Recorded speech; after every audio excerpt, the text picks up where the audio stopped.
Bath, England, 1815. The grand ballroom of Westmoreland House glittered with candlelight, illuminating the cream of Bath society as they whirled across the polished floor.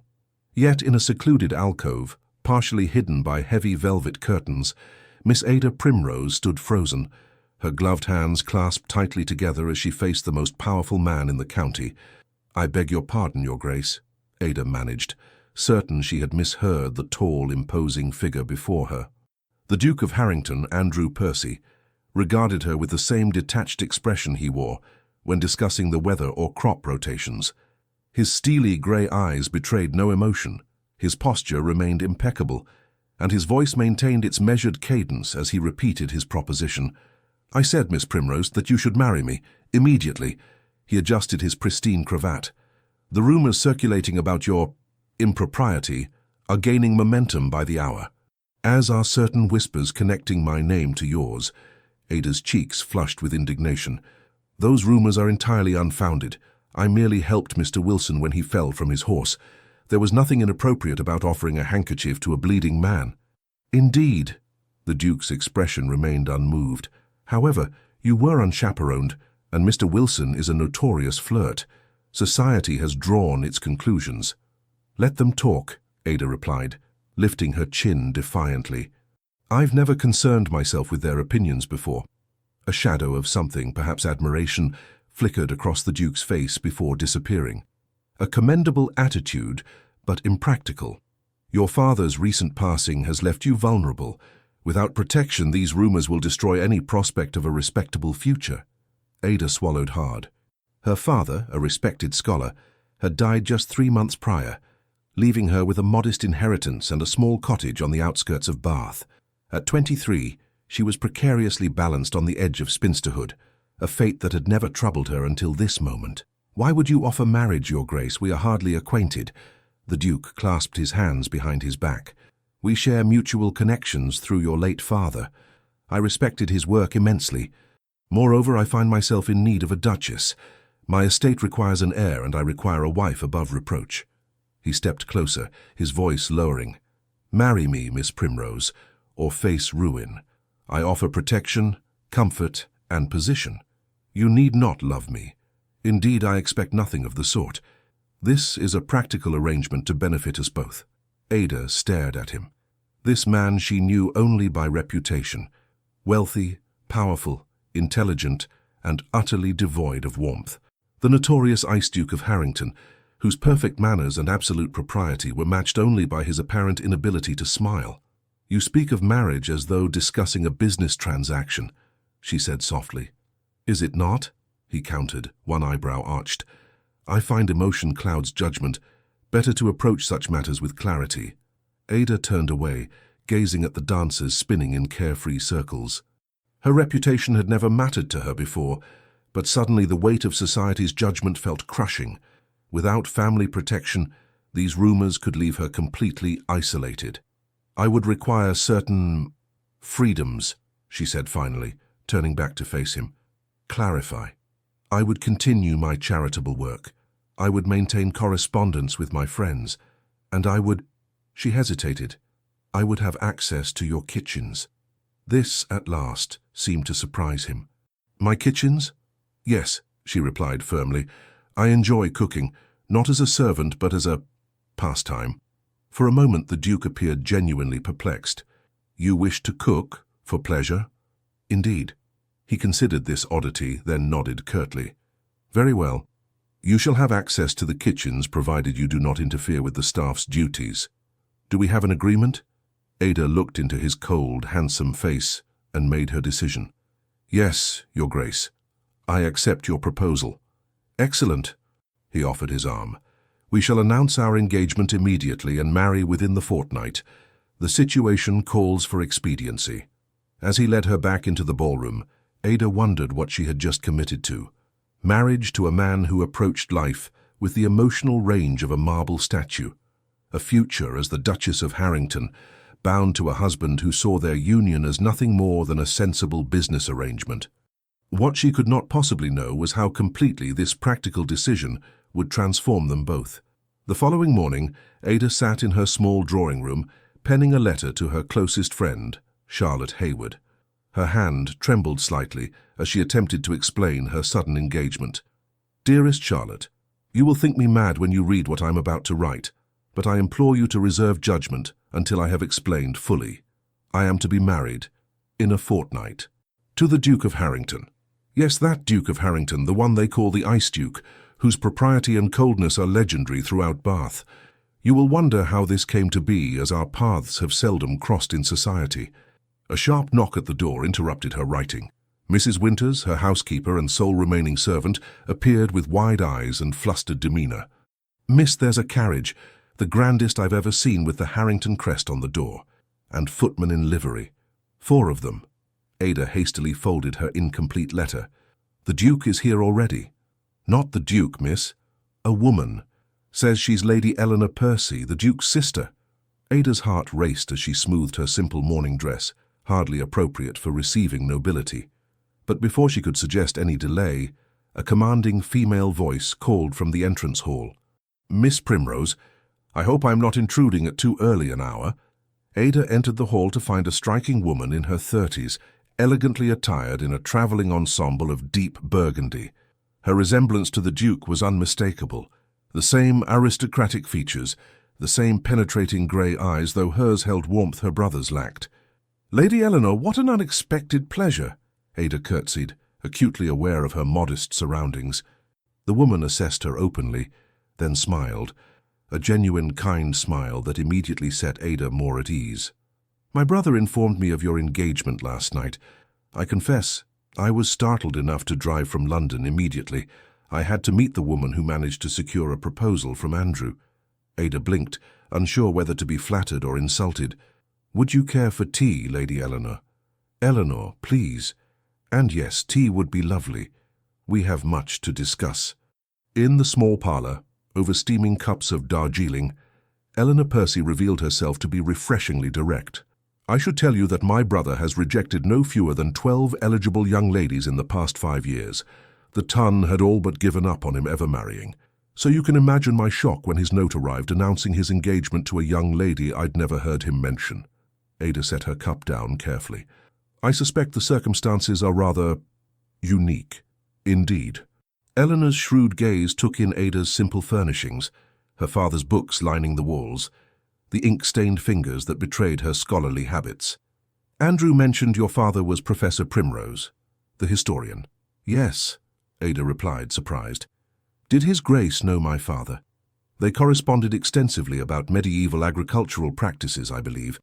Andrew seldom discusses his scholarly interests, but I noticed your father's volumes in his study. Eleanor paused. May I speak frankly, Miss Primrose? Please. My brother is complicated. Our father was a cold, demanding man who valued control above all else. Andrew learned early that showing emotion was a weakness to be exploited. When our mother died, he was just 11. I watched him retreat further behind walls of propriety and duty. Ada listened, fascinated by this glimpse into the Duke's past. He is not unkind, Eleanor continued. Indeed, he is scrupulously fair to his tenants and generous with his wealth, but he has never learned to express warmth. I feared he would live and die alone in that enormous house, surrounded by servants who fear him and peers who respect but do not love him. She leaned forward. Until now. Lady Eleanor, I don't know what drew him to you, Miss Primrose, but I can guess. You're different from the simpering debutantes who have pursued him. You have substance, intelligence, perhaps even the courage to challenge him. Ada thought of their conversation in the alcove, how she had negotiated terms rather than gratefully accepting his proposal. Perhaps, Eleanor smiled. Good. He needs that. She set her cup aside. Now, practical matters. The wedding will be at Harrington Hall, naturally. You'll need a trousseau befitting a duchess. I've taken the liberty of arranging appointments with the finest modistes in Bath this afternoon. That's extremely kind, but I couldn't possibly... Nonsense, consider it my wedding gift. Andrew has given me carte blanche for your expenses. Eleanor's tone brooked no argument. We leave in an hour. I suggest you wear your walking boots. We have much to accomplish. By sunset, Ada's head spun from a whirlwind day of fittings, fabric selections, and purchases that cost more than her annual income. Eleanor proved both exacting and generous, insisting on silks and satins Ada would never have chosen for herself. "A duchess cannot dress like a country miss," Eleanor declared, when Ada protested the extravagance. "These trappings are part of the role you've accepted." As they parted that evening, Eleanor embraced her impulsively. "I believe you may be exactly what my brother needs, Ada Primrose, though whether he knows it yet is another matter entirely." Ada returned home exhausted, but with a clearer understanding of the world she was about to enter, and the man she was about to marry. The Ice Duke, it seemed, had not always been frozen, which meant, perhaps, there was hope he might thaw. The following days passed in a blur of preparations. The Duke called daily, though his visits were brief and formal, discussing settlements, reviewing the marriage contracts his solicitors had prepared, and providing updates on the wedding arrangements. He never touched her, never attempted any familiarity beyond the most proper conversational topics. Yet Ada noticed small, telling details, how he listened attentively when she spoke, how his eyes followed her movements, how he had remembered her preference for Earl Grey tea, and ensured it was served when she visited Harrington House in Bath to review the household accounts with his steward. On the eve of their wedding, he presented her with a velvet box containing a magnificent sapphire and diamond ring, the Harrington betrothal ring, worn by duchesses for generations. "It should have been given earlier," he said stiffly. "My apologies for the oversight." As he slipped it onto her finger, their hands touched. Ada felt a jolt of awareness, and for just a moment his eyes met hers with an intensity that belied his cool demeanor. "It's beautiful," she whispered. "It suits you." His voice sounded different, lower, less controlled. Then he cleared his throat and stepped back, resuming his proper distance. "I shall see you tomorrow at the church, Miss Primrose." He bowed formally and departed, leaving Ada staring at the glittering ring, a symbol of a union she still couldn't quite believe she had agreed to.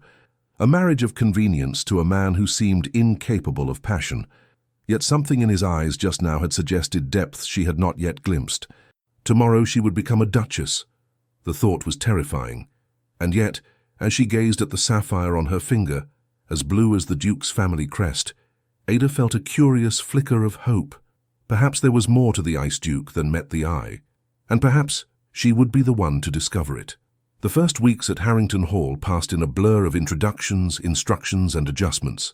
The Duke's ancestral home, a magnificent stone mansion surrounded by rolling countryside, housed 50 servants and contained 93 rooms, all of which seemed to operate according to rules Ada had yet to master.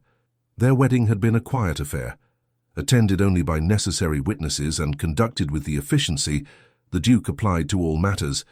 He had been perfectly courteous, perfectly proper, and perfectly distant. Now, as the new Duchess of Harrington, Ada found herself adrift in a sea of formality. Her husband spent his days attending to estate business, emerging only for dinner, during which he discussed politics, agriculture, or estate matters, with polite detachment, before retiring to his study. They occupied separate bedchambers, connected by a sitting room neither used.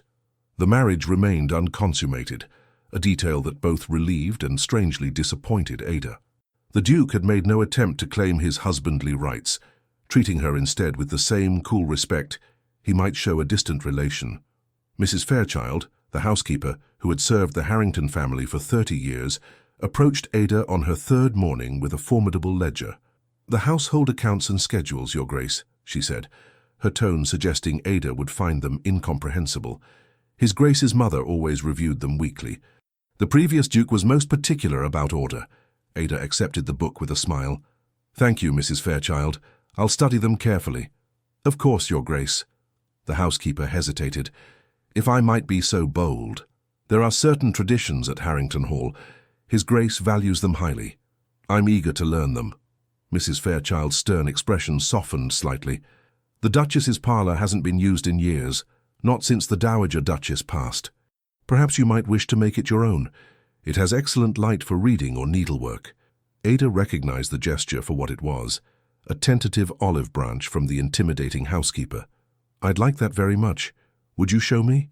The Duchess's parlour proved to be a lovely room overlooking the rose garden, with windows that caught the morning light. Dust sheets covered the furniture, and the air smelled stale from disuse. "It needs a good airing," Mrs. Fairchild admitted. But it was always a cheerful room. As servants removed the sheets and opened windows, Ada discovered an elegant writing desk, comfortable chairs, and shelves that once held books, now empty. "What happened to the books?" she asked. Mrs. Fairchild's expression clouded. "The late Duchess, His Grace's mother, was fond of novels. After her passing, His Grace had them removed. He considered them frivolous." An interesting insight into her husband, Ada thought. Did he associate novels with the mother he'd lost? Or did he truly find fiction without value? "I shall have to bring my own collection from storage," Ada decided. Perhaps some history volumes might join them? A ghost of approval flickered across Mrs. Fairchild's face. His Grace does value scholarly pursuits. That afternoon, Ada sent instructions for her modest library to be delivered from Bath. While organizing her new sanctuary, she discovered a small door partially hidden behind a tapestry. It opened onto a narrow staircase. "Ah, yes," Mrs. Fairchild explained when questioned. "The Duchess's passage. It leads directly to the kitchens. The late Duchess sometimes liked to observe the cooking." Ada's heart leapt. "How convenient. I shall make use of it, I think." The housekeeper looked startled. "For what purpose, Your Grace?" "Did His Grace not mention? I enjoy cooking myself." As a pastime. Mrs. Fairchild's expression suggested Ada had announced an intention to take up sword-swallowing. "Cook? But Your Grace, that's not... That is to say, a duchess doesn't..." "His Grace has granted permission," Ada said firmly. "I shall, of course, ensure I don't interfere with the staff's duties." On this particular morning, 3 weeks after her wedding, Ada rose before dawn. Unable to sleep and tired of staring at the ornate ceiling of her bedchamber, she decided to venture to the one place in this massive house that called to her, the kitchens. She dressed simply, choosing a plain morning gown and securing her chestnut hair in a loose knot. The servants would not begin their day for another hour, the perfect opportunity to explore the domain she had been too shy to claim. The kitchens at Harrington Hall occupied the entire eastern wing of the lower floor, a vast cathedral of culinary artistry with gleaming copper pots, enormous hearths, and a pantry larger than her former cottage. Ada stood in the doorway, breathing in the lingering sense of yesterday's meals and the promise of today's possibilities. Moving with quiet purpose, she gathered ingredients: flour, butter, sugar, apples, and cinnamon. Baking had always soothed her spirits, a therapeutic ritual learned at her mother's side before illness claimed her a decade ago. Soon, Ada was lost in the familiar rhythm, measuring, mixing, rolling dough with practiced hands. She hummed softly, dusting the countertop with flour as she prepared to shape her apple pastries. So absorbed was she in her task that she failed to notice the tall figure who appeared in the doorway. "Your Grace!" Ada jumped, sending a small cloud of flour into the air. She turned to find the Duke watching her, his expression inscrutable. He wore riding clothes, suggesting he had risen early for exercise. "Your Grace!" She cursed inwardly at the flour now dusting her gown. "I did not expect anyone to be awake at this hour." He stepped into the kitchen, his gaze moving from her flour-smudged cheek to the neatly arranged pastries waiting to be baked. "I typically ride at dawn," he explained, moving closer to examine her work. "What exactly are you creating?" "Apple tarts with cinnamon and a touch of nutmeg," she replied, fighting the urge to wipe her hands nervously on her apron. "My mother's recipe." The Duke picked up a small piece of raw dough, studying it as if it were a curious artifact. "You truly enjoy this labor?" "It isn't labor when done for pleasure," Ada replied, gaining confidence. "Do you not find satisfaction in activities beyond duty, Your Grace?" He considered this question with surprising seriousness. "I ride for pleasure. I read scientific journals. I find both mentally stimulating." "But nothing that engages the senses?" Ada asked, then immediately regretted her boldness. To her astonishment, the corner of his mouth twitched, almost a smile. "I appreciate fine brandy," he offered, "though I suspect that's not what you meant." Ada returned to her work, sliding the tray of pastries into the oven. "Would you care to stay and taste them when they're ready? It won't be long." She expected refusal, but after a moment's hesitation, he nodded. "I have time before my steward arrives." They sat in awkward silence at the kitchen's sturdy wooden table as the sweet aroma of baking pastry filled the air. When Ada finally retrieved the golden brown tarts and placed one before him on a simple plate, The Duke regarded it with the serious attention he might give a complex legal document. He took a careful bite, then another. His eyes widened slightly. "This is," he began, then paused, seeming to search for the appropriate word. "Exceptional." Ada beamed with genuine pleasure. "Thank you, Your Grace." "Andrew," he said suddenly. "When we are alone, you might call me Andrew." It was the first personal concession he had offered since their marriage, and Ada recognized its significance. "Then you must call me Ada." He nodded, finishing the tart with more enthusiasm than she had seen him display for anything. "What else do you make, Ada?" "Everything," she admitted. "Breads, cakes, puddings, biscuits. My mother taught me from childhood, and I've collected recipes ever since." "Fascinating," he murmured, and for the first time Ada thought she detected genuine interest in his eyes. "I would not have guessed the daughter of Professor Primrose would develop such practical skills." Ada smiled, relaxing slightly. "My father nurtured my mind. My mother nurtured my heart. She believed a complete education included both intellectual and domestic arts." Andrew nodded thoughtfully. A wise philosophy. He rose abruptly, consulting his pocket watch. "I must attend to business, but this was pleasant." As he turned to leave, he paused. "Perhaps you might continue your culinary activities, if it pleases you." It wasn't until he had gone that Ada realized what had happened. For the first time since their marriage, they had shared a genuine conversation, and more surprisingly, the Duke had actually enjoyed something. The kitchen encounter marked a subtle shift in their relationship. The Duke began joining Ada for breakfast, a meal he had previously taken alone in his study. He spoke little, reading correspondence as he ate, but occasionally asked her plans for the day or commented on estate matters. Ada found herself looking forward to these quiet mornings, observing her husband when he was absorbed in his letters. Without the mask of formal politeness, his face revealed more. Concentration furrowing his brow, occasional irritation tightening his jaw, rare satisfaction softening his features. She began to read his moods, to understand when to speak and when silence was preferred. A week after their kitchen encounter, Ada was startled when Andrew entered the breakfast room with a small package. "This arrived from London," he said, placing it beside her plate.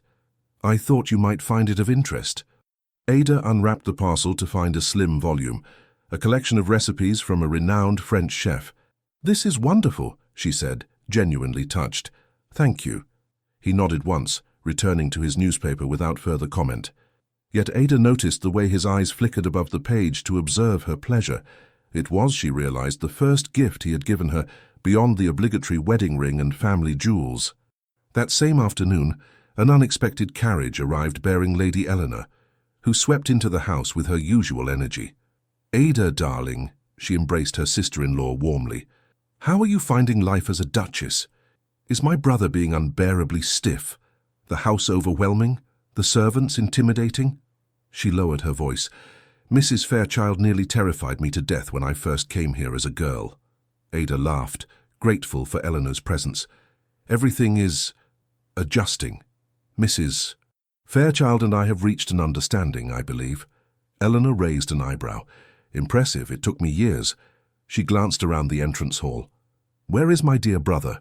"Visiting tenants on the north property. He's not expected back until dinner." "Perfect." Eleanor linked her arm through Ada's. "We can speak freely. Show me what you've done with the Duchess's parlour." As they settled in Ada's newly refurbished sanctuary, Eleanor observed the changes with approval. "You've brought life back to this room. My mother would have been pleased." Ada offered tea, which Eleanor accepted with a conspiratorial smile. "Now tell me everything. How fares your marriage?" The directness of the question caught Ada off guard. "It's, proceeding." "That sounds utterly thrilling," Eleanor said dryly. "Has Andrew thawed even slightly, or is he still playing the perfect aristocratic statue?" Ada hesitated, unsure how much to reveal. "He's been considerate. And we had a pleasant conversation recently about cooking, of all things." Eleanor's eyes widened. "A conversation? About something other than estate matters or politics? Heavens, Ada, you're working miracles already." Ada couldn't help smiling. It was hardly a miracle, but he did seem genuinely interested. "That's more than most have achieved," Eleanor sipped her tea thoughtfully. You know, he was quite different as a boy. Before our mother died, he laughed easily, played games. Was dreadfully mischievous, in fact. Once released all the frogs from the pond into the morning room before a visit from our particularly disliked aunt. Ada tried to imagine the austere Duke as a playful child and found it difficult. What changed him so completely? Eleanor's expression sobered. Our father. After Mother died, he became obsessed with molding Andrew into the perfect heir. Emotions are weakness, he would say. A duke commands respect, not affection. He sent Andrew to a brutally strict school, where showing feeling meant inviting torment. By the time he returned, the laughing boy was gone. She set her cup down with a decisive click. But enough melancholy. I've come to invite you both to a small gathering at my husband's country estate next week. Fresh air, pleasant company, perhaps even a little music and dancing. Ada hesitated. I'm not sure His Grace would leave Andrew to me. Eleanor waved away her concern. He cannot refuse his only sister, especially when the invitation includes several influential political allies he's been cultivating. When Andrew returned that evening, he found his wife and sister deep in conversation in the drawing room, heads bent over a book of fashion plates. Eleanor, he said, a hint of genuine warmth in his voice. This is unexpected. The best visits always are, his sister replied, rising to embrace him. I've been keeping your lovely wife company and extending an invitation you cannot possibly refuse. Over dinner, Eleanor outlined her proposed house party with such enthusiasm and strategic reference to potential political advantages that Andrew found himself agreeing before he fully realized what he had done. When she departed the following morning, Ada marveled at her sister-in-law's skillful manipulation. She's rather formidable, Ada commented as they watched Eleanor's carriage disappear down the drive. Since childhood, Andrew agreed, and Ada was startled to see the ghost of a smile touch his lips. She could always outmaneuver me. The week before the house party passed quickly. Ada spent time in the kitchens each morning, and to her surprise Andrew began appearing with increasing regularity, ostensibly to discuss household matters, but remaining to watch her work and occasionally taste her creations. On the third such morning, he arrived as she was preparing a batch of lemon curd. Is that for the tarts you mentioned yesterday? He asked, settling into what had become his customary chair near the work table. Yes, Ada replied, pleased he had remembered. My mother's special recipe. The secret is a touch of honey to balance the tartness. Andrew watched as she stirred the mixture over gentle heat. My grandmother made preserves, he said suddenly. Blackberry usually. She'd stain her fingers purple every August. Ada looked up, surprised by this personal recollection. Did she teach you to make them? No, he replied, his expression distant. It wasn't considered appropriate for a future duke to engage in such activities. But I was allowed to watch sometimes. He seemed to catch himself sharing this memory and straightened. The estate accounts for the East properties require review. I should attend to them. He departed abruptly, leaving Ada wondering at the brief glimpse into his childhood and why he had cut the conversation short so suddenly. It was as if he had surprised himself with the personal disclosure and retreated behind his wall of formality. The next morning, she decided to try blackberry preserves. When Andrew appeared and saw the dark berries simmering on the stove, something flickered in his eyes. Recognition, perhaps even pleasure. Those smell exactly as I remember, he said quietly, accepting a spoonful to taste. Is the flavor correct? Ada asked. He nodded slowly. Precisely as my grandmother's. For a moment his guard seemed completely lowered, and Ada glimpsed the man beneath the Duke, a man with memories, preferences, perhaps even longings. Would you like me to make these regularly? She offered. For your breakfast? He looked at her with an expression she couldn't quite interpret. Surprise mingled with something deeper. I would. Thank you. It was a small victory, but significant. Ada had found something that pleased him, something that perhaps connected him to happier times, and in his thanks there had been genuine warmth. The journey to Eleanor's estate took place on a glorious autumn day. Seated beside her husband in the grand ducal carriage, Ada watched the countryside slide past in a tapestry of gold, crimson, and bronze. They spoke little, but the silence felt less strained than in previous weeks. As they approached a particularly beautiful vista, with rolling hills stretching to a distant river, Ada gasped softly at the beauty. "The view pleases you?" Andrew asked, observing her reaction. "It's magnificent," she replied honestly. "I've always loved autumn landscapes. The colors, the quality of light. My father used to say nature puts on her finest dress before winter's sleep." Andrew nodded. "This valley is particularly striking in October. I often ride here when visiting Eleanor." "You must show me your favorite routes," Ada said without thinking, then wondered if she had presumed too much. But Andrew surprised her. "I would be happy to. Tomorrow morning, perhaps, if the weather holds." Ada turned to him, unable to hide her pleasure. "I'd like that very much." For a brief moment, something unguarded and almost warm passed between them, not quite a connection, but the possibility of one. Then the carriage turned into the long drive leading to Northbrook Manor, and the moment passed. Eleanor greeted them with her usual exuberance, embracing Ada and even managing to extract a brief hug from her resistant brother. "You're the last to arrive," she exclaimed. "Everyone's already gathered for tea in the garden. Come, I'll introduce you." As they moved toward the rear of the house, Andrew placed a hand lightly on Ada's elbow, the first time he had touched her since their wedding. "The gathering is larger than Eleanor implied," he murmured. "Are you prepared?" The question surprised her, both his awareness of her potential discomfort and his concern. "I believe so," she replied, "though I'm grateful for the warning. Stay near if you feel overwhelmed," he said quietly. Eleanor's enthusiasm sometimes blinds her to others' comfort. It was the most considerate thing he had yet said to her, and Ada felt a warm spark of appreciation. "Thank you. I shall." The garden party proved to be a lively affair with 20 guests, most of whom regarded Ada with undisguised curiosity. The new Duchess of Harrington, a virtual unknown in society circles, was an object of intense interest. "Bath, did you say?" inquired Lady Hensley, a matron with sharp eyes and an even sharper tongue. "I wasn't aware the Duke had connections there.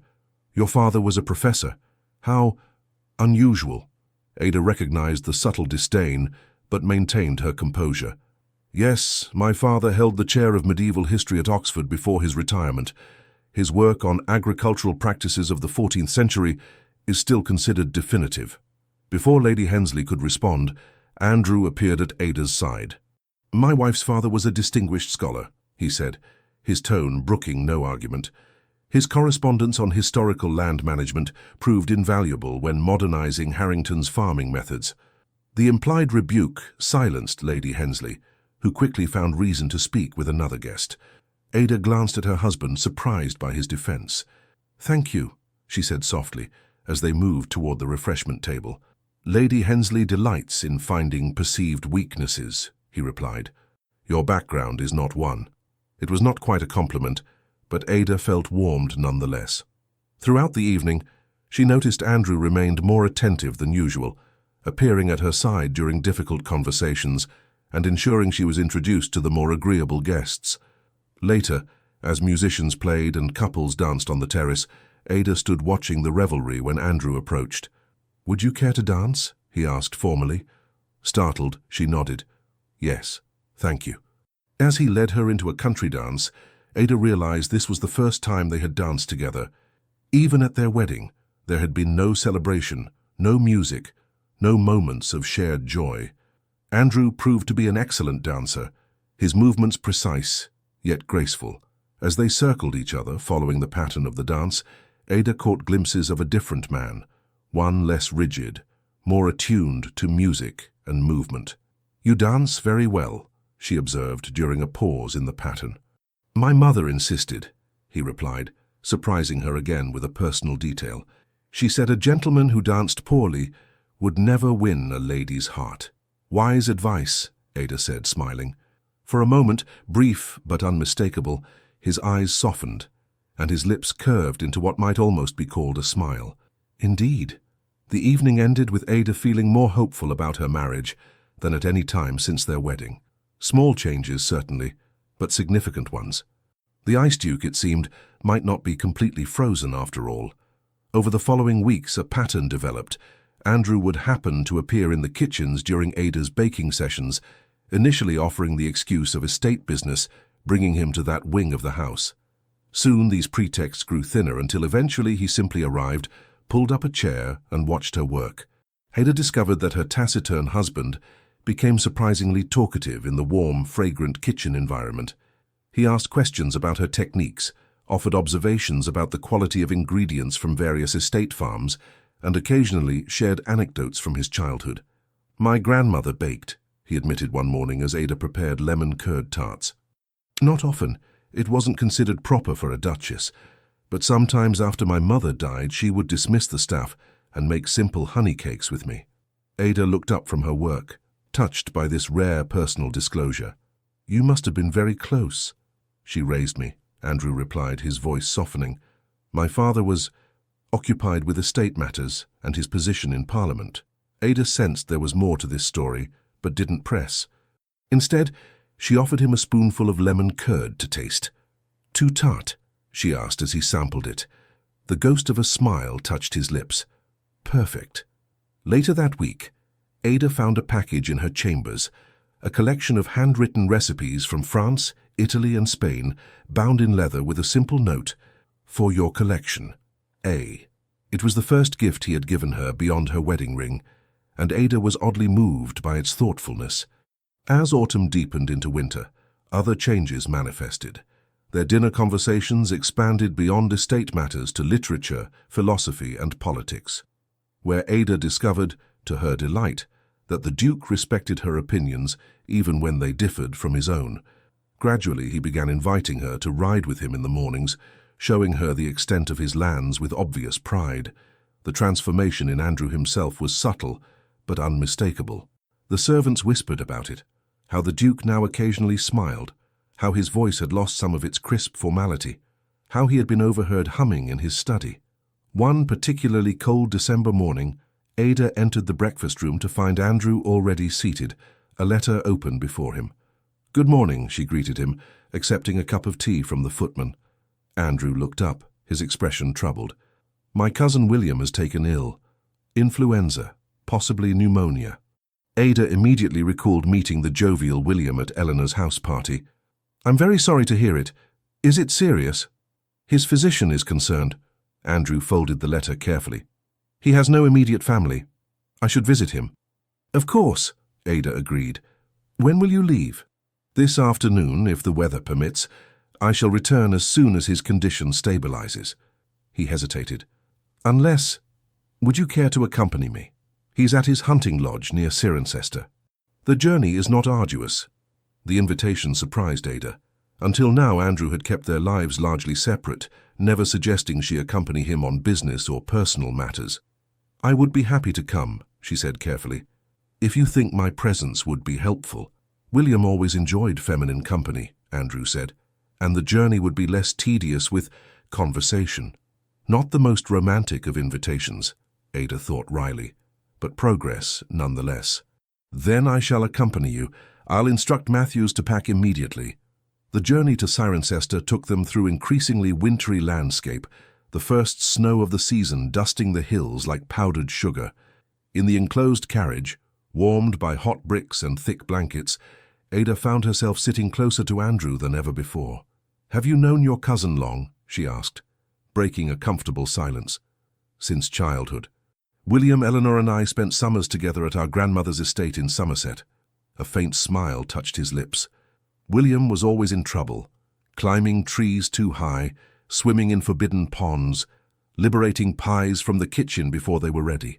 "He sounds delightful," Ada said, enjoying this glimpse into a happier time in her husband's life. "He was. Is," Andrew corrected himself. "Though our paths diverged in adulthood, we've maintained contact. He's one of the few people who—" He trailed off, looking uncomfortable. "Who what?" Ada prompted gently. Andrew sighed. "Who knew me before I became as I am now."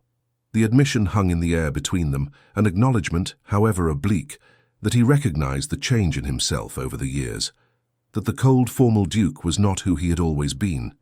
"People change," Ada offered. "Circumstances shape us."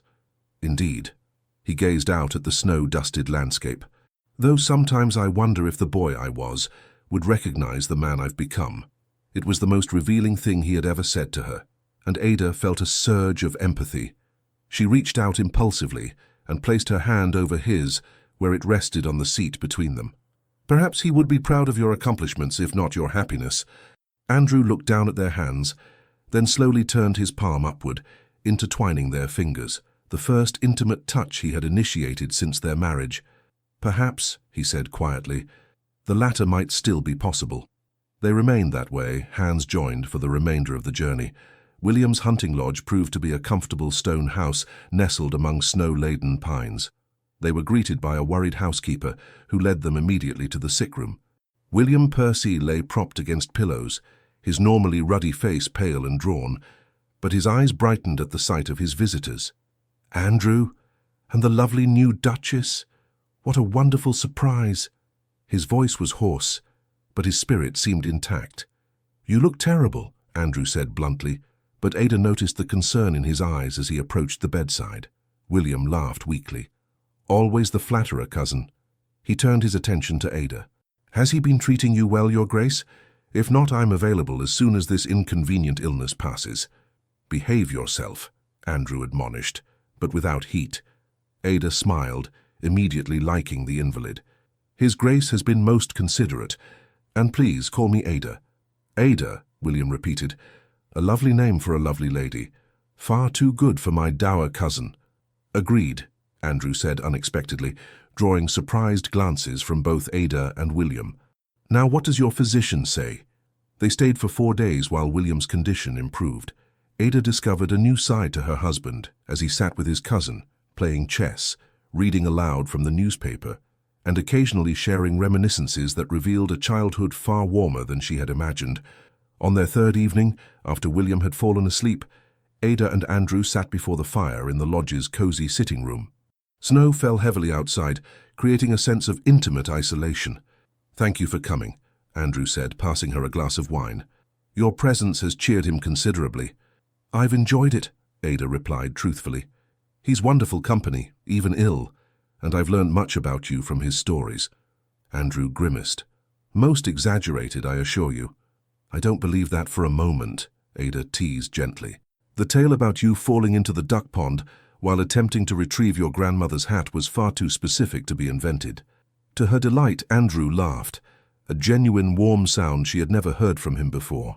That, unfortunately, is entirely true, though he neglected to mention it was his idea to use a fishing pole rather than simply wading in. They fell into easy conversation, the most relaxed they had ever shared. The wine, the crackling fire, and the isolation created by the snowfall all contributed to a sense of intimacy that had been lacking in their marriage. May I ask you something personal? Ada ventured, after a comfortable lull. Andrew tensed slightly but nodded. You may ask. I reserve the right not to answer. Fair enough. She gathered her courage. Why did you really marry me? The rumors were unpleasant, but hardly ruinous. There must have been dozens of more suitable candidates for a duchess. He studied his wineglass, turning it slowly between his fingers. I told you that I respected your father. Yes, but that hardly seems sufficient reason to propose marriage. Andrew was silent for so long that Ada thought he might refuse to answer. Finally he spoke. I had observed you, before our meeting at Westmoreland House, at various gatherings, though we were never properly introduced. You were different. Different? Ada prompted. You spoke your mind. You discussed ideas rather than gossip. You showed kindness to those society overlooked. He set his glass down carefully. And you smiled, genuinely smiled, not the practiced simper of debutantes seeking advantage. Ada felt her cheeks warm. You noticed all that? I notice everything, he said simply. When the rumors began, I saw an opportunity, not just to secure a suitable duchess, but to... He hesitated. To perhaps find a companion who would not find me entirely intolerable. The admission was so honest, so unexpectedly vulnerable, that Ada felt a surge of tenderness. And have I? Found you intolerable, that is. His eyes met hers, unusually open. You would know that better than I. I find you many things, Andrew, she said softly. Complicated, intelligent, often frustrating, but never intolerable. The air between them seemed to change, charged with possibility. Andrew set his glass aside and moved to sit beside her on the small settee. And what else do you find me? He asked, his voice lower than usual. Ada's heart quickened. Surprising, she admitted. Increasingly so. His hand reached up to touch her cheek, a tentative, gentle touch that sent warmth cascading through her. I find myself similarly surprised, he murmured, by feelings I had not expected to experience. Slowly, giving her every opportunity to withdraw, he leaned forward and brushed his lips against hers. A kiss so light it was barely a touch, yet it sent a jolt of awareness through Ada's entire body. He pulled back slightly, searching her face. Whatever he saw there must have reassured him, for he kissed her again, more firmly this time. Ada responded instinctively, her hands coming up to rest on his shoulders as the kiss deepened. When they finally separated, both breathing more quickly, Andrew rested his forehead against hers. "This is not what I planned," he confessed. "This attachment." "Plans change," Ada whispered, her heart full of a new, tender hope. "Sometimes for the better." He smiled then, a real, unguarded smile that transformed his features and made Ada realize just how handsome her husband truly was. "Indeed, they do." They returned to Harrington Hall 2 days later, William safely recovered, and the relationship between husband and wife irrevocably changed. That night, for the first time, Andrew came to Ada's bedchamber, and their marriage was consummated with a tenderness and passion that belied their formal beginnings. In the weeks that followed, winter settled over the countryside, but within the walls of Harrington Hall, a profound thaw continued. The Duke and Duchess now took regular meals together, rode side by side in the mornings when weather permitted, and spent evenings in the library, reading aloud or discussing the day's events. Andrew began joining Ada in the kitchens, not just to observe, but to participate, clumsily at first, then with increasing confidence. The first time he successfully folded beaten egg whites into a chocolate soufflé mixture, his expression of concentration followed by triumph made Ada laugh with delight. "What's amusing?" he asked, looking up from his careful work. "You," she replied fondly, "the mighty Duke of Harrington, conqueror of soufflé." He smiled, something he did more frequently now. "A more daunting opponent than most members of Parliament, I assure you." The household staff watched these developments with varying degrees of shock, approval, and, in Mrs. Fairchild's case, grudging acceptance. The Duke had always been fair but distant. Now he occasionally complimented a well-prepared meal or inquired after a footman's ailing mother. Small changes, but significant ones. One evening in December, as snow fell silently outside the drawing-room windows, Ada played the pianoforte while Andrew sat nearby, ostensibly reading correspondence but actually watching her fingers dance across the keys. When she finished the sonata, he set his papers aside. "You play beautifully," he said. "Thank you." Ada smoothed her skirts, suddenly self-conscious under his intent gaze. "My father insisted on proper musical education, though I fear I was never as dedicated a student as he hoped." Andrew moved to sit beside her on the bench, taking her hand in his. "Would you teach me?" he asked, surprising her. "I never learned." "Of course." She positioned his hands on the keys, guiding his fingers to play a simple scale. As they sat together at the instrument, shoulders touching, hands occasionally overlapping, Ada marveled at the transformation in their relationship. The cold, distant man who had proposed marriage as a business transaction now sought her company, shared her interests, and looked at her with undisguised affection. That night, as they lay entwined in the darkness of their now shared bedchamber, Andrew traced gentle patterns on Ada's bare shoulder. "I have been thinking," he said quietly, "about us, about the nature of our arrangement." Ada tensed slightly, uncertain where this was leading. "Yes?" He shifted to look directly into her eyes, his expression unusually vulnerable. "When I proposed our marriage, I spoke of convenience, practicality. I believed such things were the only solid foundation for a union." "I remember," Ada said softly. "I was wrong." His voice dropped to a whisper. "What has grown between us is neither practical nor convenient. It is something else entirely." Ada's heart quickened. "And what is that, Andrew?" He hesitated, struggling visibly with words that didn't come easily to him. I believe it may be love." The admission, so simple yet so profound, brought tears to Ada's eyes.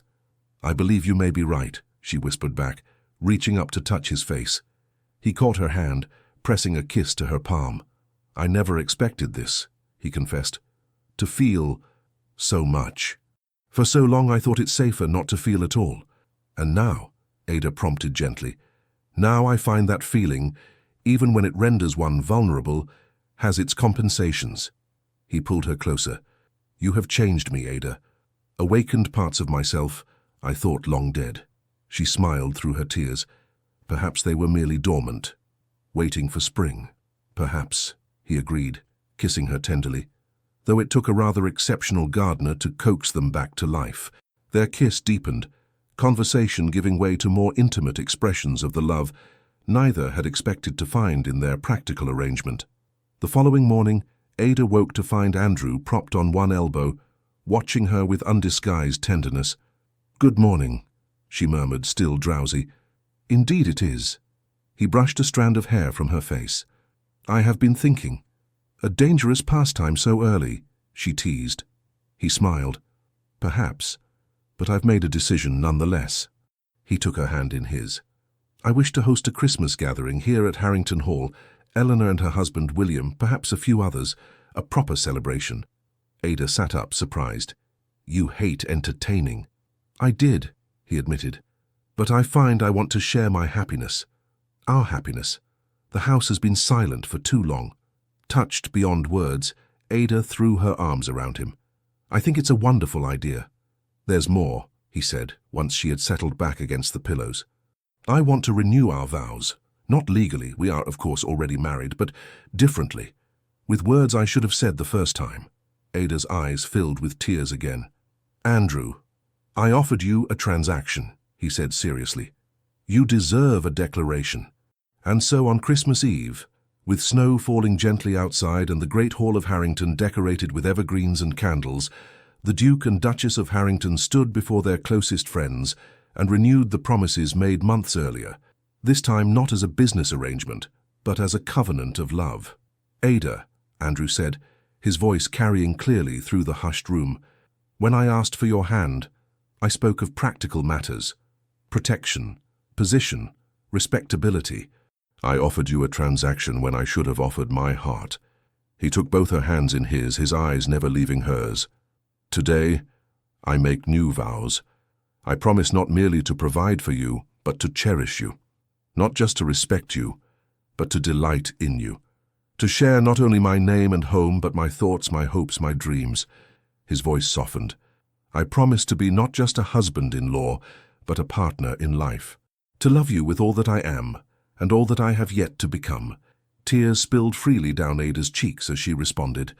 "Andrew, when I accepted your proposal, I thought I was agreeing to a life of dutiful companionship. Instead, I discovered a man of depth and feeling behind the formal facade. A man capable of great tenderness and unexpected joy." She squeezed his hands. "I promise to continue discovering you, every day of our lives together. To remind you of the boy you were and celebrate the man you are. To fill our home with warmth and laughter and, yes, the occasional soufflé." This drew chuckles from their guests. "Most of all, I promise to love you, not despite your complexities, but because of them." As Andrew bent to kiss her, sealing their renewed vows, Eleanor dabbed at her eyes and whispered to William, "I never thought I'd see it. My brother, utterly besotted." William grinned. And all it took was a woman brave enough to make him taste life again, one pastry at a time. Later that night, after their guests had retired and the house grew quiet, Andrew and Ada stood together by the library fire, his arms wrapped around her from behind as they gazed at the flames. "Happy?" he murmured against her hair. "Completely," she sighed, leaning into his embrace. "Though I confess, I have one more Christmas gift for you." "Oh?" He turned her gently to face him. "You've already given me more than I deserve." Ada took his hand and placed it on her stomach, watching his face as understanding dawned. "Are you certain?" he whispered, eyes wide with wonder. She nodded, smiling through fresh tears. "The physician confirmed it yesterday. By next summer, Harrington Hall will have a new occupant." Andrew gathered her carefully into his arms, burying his face in her neck. When he finally pulled back, his own eyes were suspiciously bright. "I never imagined such happiness," he confessed. "When I proposed our arrangement, I thought at best we might achieve comfortable coexistence. Instead, You've given me everything. As have you, Ada replied softly. My cold, practical duke who learned to love after all. He kissed her then, pouring all his newfound emotion into the embrace. Outside, snow continued to fall, blanketing Harrington Hall in pristine white, a fitting symbol for the fresh beginning they had found together. Spring arrived at Harrington Hall, transforming the grey landscape into a riot of colour. Daffodils carpeted the meadows, cherry blossoms dusted the orchards with pink snow, and within the ancient stone walls, an equally remarkable transformation continued. The Duke's household staff still whispered about the changes in their master, how he smiled openly now, how he sought the Duchess's company at every opportunity, how they had heard laughter, actual laughter, coming from his study when she visited him there. Most scandalous of all, the Duke and Duchess now shared a bedchamber, a development that had the housekeeper pursing her lips in disapproval while privately delighting in her master's obvious happiness. On this particular morning, Ada woke to find Andrew already dressed, sitting at the edge of their bed, watching her with undisguised affection. "Good morning, sleepyhead," he said, reaching out to brush a strand of hair from her face. "I've been waiting to speak with you." Ada sat up, suddenly concerned by his serious tone. "Is something wrong?" He shook his head, taking her hand in his. "Quite the opposite. I've been reflecting on our journey these past months. When I proposed our marriage, I offered you a transaction, safety and position, in exchange for respectability and an heir."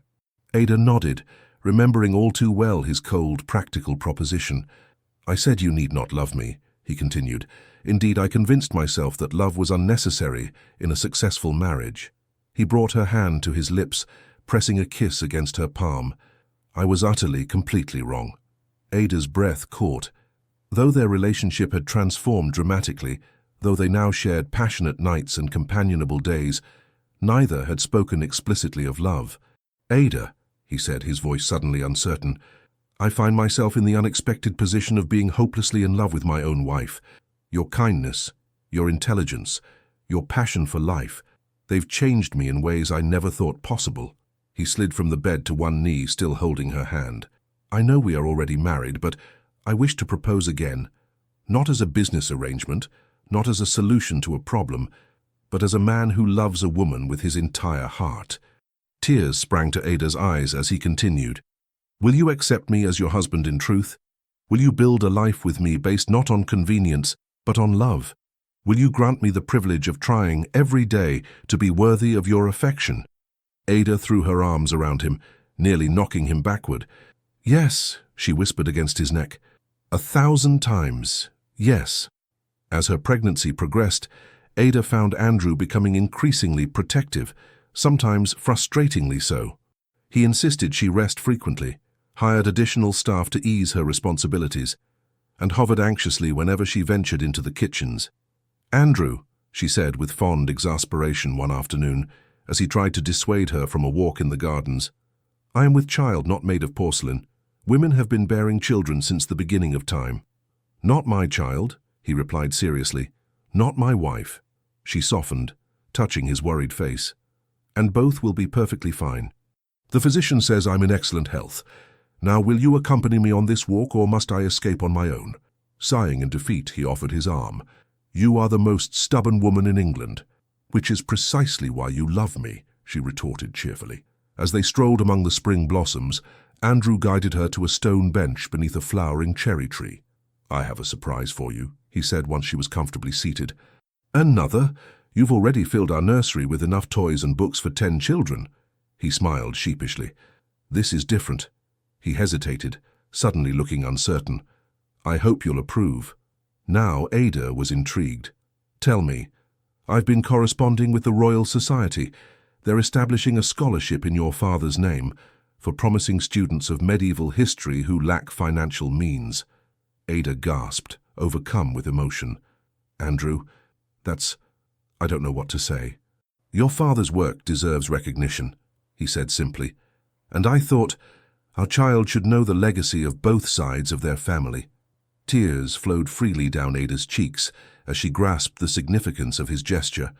Not only was it a tremendous honor for her father's memory, but it represented Andrew's complete acceptance of her origins, her scholarly, non-aristocratic background that some in society still whispered about. "Thank you," she whispered, clasping his hands.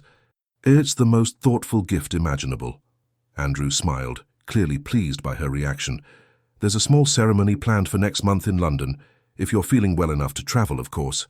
"Wild horses couldn't keep me away," Ada assured him. As they continued their walk, Ada marveled at the changes in her husband. The man who had once approached life with cold efficiency now found joy in small pleasures, showed genuine concern for those around him, and expressed his feelings with increasing openness. Yet some habits remained deeply ingrained. He still worked tirelessly on estate matters, maintained exacting standards for himself and his household, and occasionally retreated into silence when overwhelmed. But now, instead of these moments becoming walls between them, Ada recognized them as part of who he was, and loved him for his complexities rather than despite them. One afternoon in May, as Ada rested in the Duchess's parlor, a commotion in the entrance hall drew her attention. Rising awkwardly, her pregnancy now well advanced, she made her way to the main staircase to find Andrew in heated discussion with a severe-looking older man. "This is neither the time nor the place, Father," Andrew was saying, his voice tight with controlled anger. Ada froze. The Duke of Harrington's father, the Dowager Duke, had been living in Italy for years. His return was unexpected and clearly unwelcome to Andrew. "When you've been traveling for 3 weeks, any time becomes the right time," the older man replied imperiously. His gaze shifted to Ada on the staircase, eyes coldly assessing her figure. "So this is the bride about whom I've heard so much gossip. A professor's daughter, I understand. How progressive of you, Andrew." Andrew's jaw tightened dangerously. "Father, may I present my wife, Ada, Duchess of Harrington. Ada, my father, Edward Percy, the previous Duke of Harrington." Ada descended the last few stairs and curtsied as gracefully as her condition allowed. "Your Grace, welcome to Harrington Hall." The former Duke barely inclined his head. "I see the rumors of your condition are accurate. At least you've managed that duty promptly." Before Andrew could respond to this offensive remark, Ada spoke calmly. "Indeed, Your Grace. We are most fortunate. I understand congratulations are customary when a family anticipates a new member." Edward Percy's eyebrows rose at her direct response. "Forthright, isn't she?" he remarked to Andrew. "Well, I suppose that's preferable to simpering vacuity." Andrew moved to Ada's side, placing a protective hand at the small of her back. "My wife is many things, Father, all of them admirable." His voice was cold but controlled. "Now, if you'll excuse us, Ada needs rest. Matthews will show you to your chambers. We can speak later." Once they were alone in Ada's parlor, Andrew began pacing, tension radiating from him. "I apologize for my father's behavior. He has always been difficult." "That's one word for it," Ada observed, settling into a comfortable chair.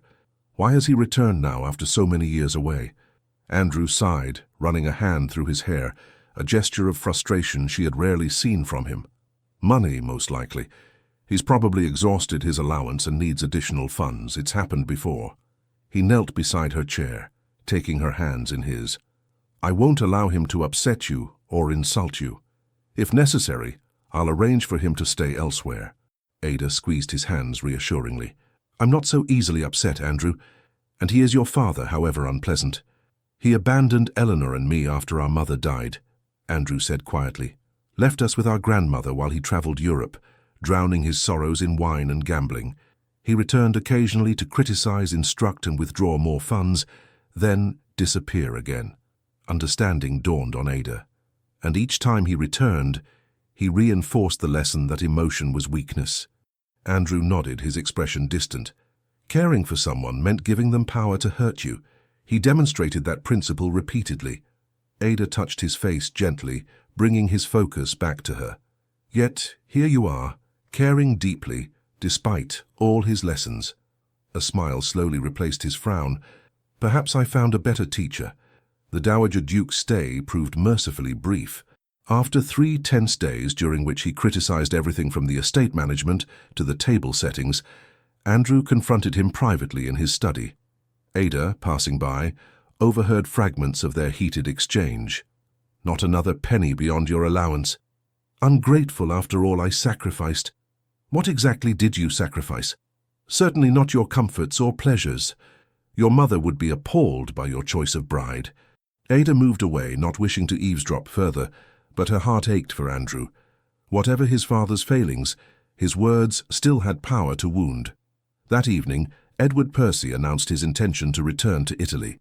"The English climate disagrees with me," he declared over dinner, "and I find the social atmosphere equally chilly." Andrew merely nodded. "Matthews will arrange your journey."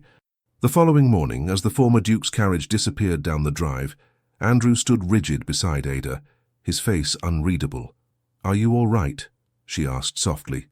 He was silent for a long moment before responding. "He was different once, before my mother died, or perhaps that's merely a child's selective memory." Ada slipped her arm through his. "Even flawed parents can give us something of value." Andrew looked down at her, his expression softening. "What wisdom did your parents impart?" "My father taught me that knowledge is worthless unless shared," she replied thoughtfully. "And my mother, she showed me that life's greatest pleasures often lie in simple things." She smiled. "Like perfectly baked bread on a winter morning." Andrew drew her close, resting his chin on her head. "Wise indeed. And what shall we teach our child, I wonder? That strength lies not in hiding emotion, but in choosing whom to trust with it," Ada said immediately. "That love is not weakness, but the greatest power we possess." He held her silently for a long moment, then whispered against her hair, "How did I ever deserve you?" "Perhaps you didn't," she teased gently, "but you have me nonetheless." The remainder of spring passed peacefully. Andrew threw himself into preparations for the baby, overseeing the renovation of the nursery suite, with an attention to detail that both amused and touched Ada. He insisted on the safest, most modern equipment, the softest fabrics, the most educational toys, researching each item with the thoroughness he typically applied to estate improvements. "The child won't arrive knowing how to read," Ada pointed out when he presented her with an entire bookcase of children's literature. "Of course not," he replied seriously, "but it's never too early to begin preparation." In June, they traveled to London for the ceremony, establishing Professor Primrose's scholarship. Ada, now in her 8th month, attracted curious glances as Andrew escorted her proudly into the Royal Society's Grand Hall. The coldly proper Duke of Harrington, visibly attentive to his very pregnant wife, provided ample fodder for society gossip. "Let them talk," Andrew murmured when he noticed her awareness of the whispers. "I find I no longer care for others' opinions." The ceremony itself was deeply moving. Distinguished scholars spoke of her father's contributions. Brilliant students expressed gratitude for the opportunity the scholarship would provide. And Andrew, to Ada's surprise, delivered a brief but eloquent speech about the importance of preserving and honoring intellectual legacy. "Your father would have been proud," Eleanor whispered, squeezing Ada's hand as they watched Andrew accept a commemorative plaque. "Of the scholarship, or of his son-in-law?" Ada asked, smiling through tears. "Both, I imagine." Later that evening, as they prepared for bed in their London townhouse, Andrew seemed unusually pensive. "What are you thinking?" Ada asked, brushing her hair at the dressing table. He came to stand behind her, meeting her eyes in the mirror. "About legacies. What we leave behind. Your father left knowledge, wisdom, a contribution to human understanding." "And what of your legacy?" she prompted gently. "Until recently, I would have said Harrington itself. The land, the title, the fortune preserved and hopefully increased." He placed his hands on her shoulders. "Now I find those things matter less than I once thought." "What matters more?" His hands moved to rest on her rounded stomach, where their child grew. "This, us, the family we're creating, the love we've found." He smiled ruefully. "Had you told me a year ago that I would speak such words without irony, I would have thought you mad." Ada covered his hands with her own. "And yet, here you are, expressing sentiments that would scandalize the ton." "Here I am," he agreed softly, "transformed by a woman who sees baking as an art form and refuses to be intimidated by dukes." She turned to face him, her expression suddenly serious. "Andrew, I need to tell you something." Alarm flashed across his face. "Is it the baby? Are you unwell?" "No, nothing like that," she assured him quickly. "It's just, I've been thinking about names." His relief was palpable. As have I. Family names, of course, are traditional. Andrew for a boy? Perhaps Eleanor for a girl? Ada shook her head. I had something else in mind. She took his hands. If it's a boy, I'd like to name him William, after your cousin who's been such a support to us both. Andrew looked surprised but nodded slowly. William is an excellent name, and if it's a girl, Charlotte, after my dearest friend. She hesitated. With Eleanor as a middle name, of course. William or Charlotte? Andrew tested the names, smiling. Perfect. As they settled into bed, Andrew's arms cradling her protectively, Ada reflected on their extraordinary journey from arranged marriage to genuine partnership. The cold, distant Duke had transformed into an attentive husband, eagerly anticipating fatherhood. And she, who had once valued independence above all else, had discovered the freedom that comes with being truly loved. I never thought I could be this happy, she murmured sleepily. Andrew kissed her temple. Nor I. It seems we've both discovered unexpected joys in our practical arrangement. The most impractical practical arrangement in history, Ada yawned. His soft laughter followed her into dreams.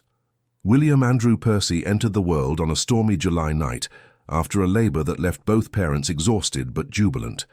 Andrew, who had refused to follow tradition by waiting elsewhere during the birth, held his son with trembling hands, awe and terror mingling on his face. He's so small, he whispered, carefully returning the infant to Ada's arms. But perfect, she replied, studying the tiny features that somehow combined both of them, Andrew's dark hair, her determined chin. Like his mother, Andrew agreed, his voice thick with emotion. The following weeks brought new challenges as they adjusted to parenthood. Andrew, to everyone's surprise, proved to be an engaged father, insisting on participating in his son's care despite the nursemaid's scandalized protests. Your Grace, it simply isn't done, the woman objected when she found him changing the baby's linen one morning. Then we shall establish new precedents at Harrington Hall, he replied firmly. My son will know his father's hands as well as his voice. Ada, watching from the doorway, felt her heart might burst with love for this man who continued to defy her every expectation. As summer waned into autumn, visitors came to meet the Harrington heir. Eleanor and her husband William, delighted with his namesake, Charlotte and her new fiancé, even a few select friends from society.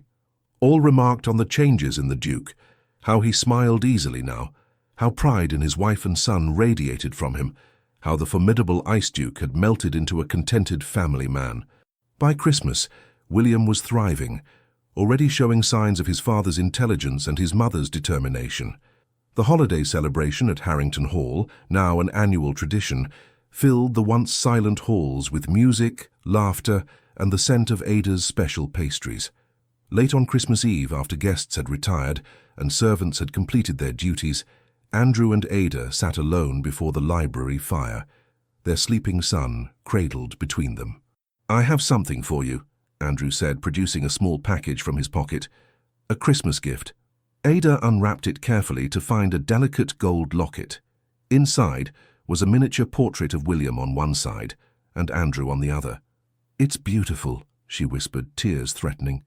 There's more, he said, reaching for a larger package beside his chair, though this required some unusual arrangements. Intrigued, Ada handed William to his father and opened the second gift, a beautifully bound book. The title page read, The Primrose Collection, Favorite Recipes of the Duchess of Harrington. Andrew, she gasped, leafing through pages of her own recipes, beautifully illustrated and printed in a limited edition. How did you— I may have had your recipe journal temporarily borrowed, he admitted, looking pleased with himself. Eleanor helped. Do you like it? It's wonderful. Ada was genuinely moved by the thoughtfulness of the gift, acknowledgement of the passion that had first brought them closer. Though I'm not sure a duchess publishing a cookbook is quite proper. Andrew laughed. Propriety be damned. It's a private printing for family and friends. Besides, he added with a mischievous glint in his eye, when has my wife ever concerned herself with being proper? True enough, Ada conceded, leaning over to kiss him. Thank you. As William stirred between them, Ada reflected on the extraordinary year that had passed, from a cold proposal in a ballroom alcove to this moment of domestic tranquility. The Ice Duke had not merely thawed, but transformed, revealing depths of warmth, humor, and tenderness she could never have imagined that first night. "What are you thinking?" Andrew asked, noticing her contemplative expression. "About beginnings," she replied, "and how impossible it is to predict where they might lead." He nodded, understanding immediately. "When I proposed our arrangement, I thought I was securing an heir and a suitable hostess. Instead, I found—" He paused, searching for adequate words. "What did you find?" Ada prompted gently. Andrew looked down at their son, then back to her, his eyes full of emotion that once would have been carefully concealed. "Everything," he said simply. "I found everything." 5 years later. The kitchens at Harrington Hall buzzed with activity as Ada supervised the final preparations for their daughter's birthday celebration. 4-year-old Charlotte, born exactly 2 years after her brother, bounced excitedly on her toes, watching as her mother put the finishing touches on a spectacular cake adorned with candied violets. "Is it ready yet, Mama?" she asked for the dozenth time, her dark curls, so like her father's, bouncing with each hop. "Almost, my darling," Ada replied, smiling at her daughter's impatience. "Go tell your father and brother that we'll be ready in 5 minutes." Charlotte scampered off, calling for her father and 6-year-old William at the top of her lungs. Ada shook her head fondly, marveling at how completely her life had transformed. Strong arms encircled her from behind, and she leaned back against her husband's chest. "Our daughter says there's cake to be eaten," Andrew murmured, pressing a kiss to her temple. Though she was speaking so quickly, I only caught every third word. Ada turned in his arms, wiping a smudge of flour from her cheek. "She's excited. I hope I haven't overdone it with the celebration." "Nonsense," Andrew replied as William raced into the kitchen ahead of his sister. "Our children deserve every happiness." Ada looked at her family, her handsome husband now known throughout the county for his warm demeanor and generous spirit, her spirited daughter, her intelligent, kind son, and felt her heart might burst with contentment. "Do you ever regret it?" she asked suddenly. "Your practical arrangement that turned so impractical?" Andrew laughed, the sound still a delight to her ears after all these years. "My dearest Ada, the only regret I have is that I began our life together speaking of business rather than love. But perhaps that was necessary. Had I known then how completely you would capture my heart, I might have frightened you with my intensity." "Never," she whispered, stretching up to kiss him, though I admit marry me or face ruin lacked a certain romantic flair. He chuckled against her lips. "How about this instead? Love me, for I cannot exist without you. Be my wife, my heart, my home." "Much better," Ada approved, as Charlotte tugged impatiently at her skirts and William attempted to sample the cake's icing. "Though I rather prefer how our story actually unfolded. The cold duke who demanded marriage until he fell so hard he begged for love, and received it abundantly," Andrew added, gathering his family close. "More than he ever deserved." As they celebrated their daughter's birthday in the warmth of the kitchen that had first brought them together, Ada reflected on life's unexpected turns. What had begun as a marriage of convenience had blossomed into the deepest love, proving that sometimes the sweetest recipes required unexpected ingredients and plenty of patience. For the notorious Ice Duke and the woman who melted his heart, their greatest creation wasn't found in her delicious pastries or his grand estate, but in the family they had built together, a masterpiece of love, trust, and tender devotion that would endure for generations to come. The end. Dear listener, there comes a moment in every life, no matter the years behind us, when we realize that gentleness, not speed, is what carries us safely home. The story you just heard isn't only about a duke and a duchess. It's about us, about how every heart, even one weathered by decades of storms, still holds a quiet ember waiting to glow again. You see, love doesn't always come riding in grand gestures. Sometimes it arrives softly, in a shared breakfast, in a steady hand, in the courage to forgive ourselves for all the years we thought were already gone. If your days feel slower now, let them. The slower rhythm of life is not emptiness, it is grace. It's the sound of the world inviting you to rest, to savor, to notice the beauty that rush once made you miss. So tonight, before you close your eyes, remember this. Every breath you take is proof that life hasn't finished speaking to you. There are still mornings waiting to unfold, laughter to be found, memories yet to be written in light. May peace settle gently over your heart tonight. May your dreams be calm, your sleep deep, and your spirit guarded by the quiet certainty that you are still part of something beautiful. With warmth and gratitude, the Legends of the Fall Team.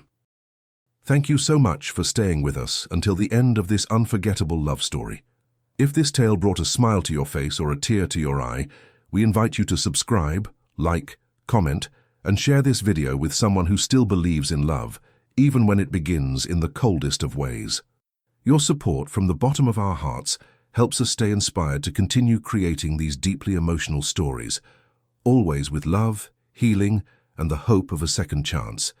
At the end of this video, you'll see a suggestion for another one of our most touching stories. Click it and let yourself be moved once again. Thank you for being here. The Legends of the Fall Team.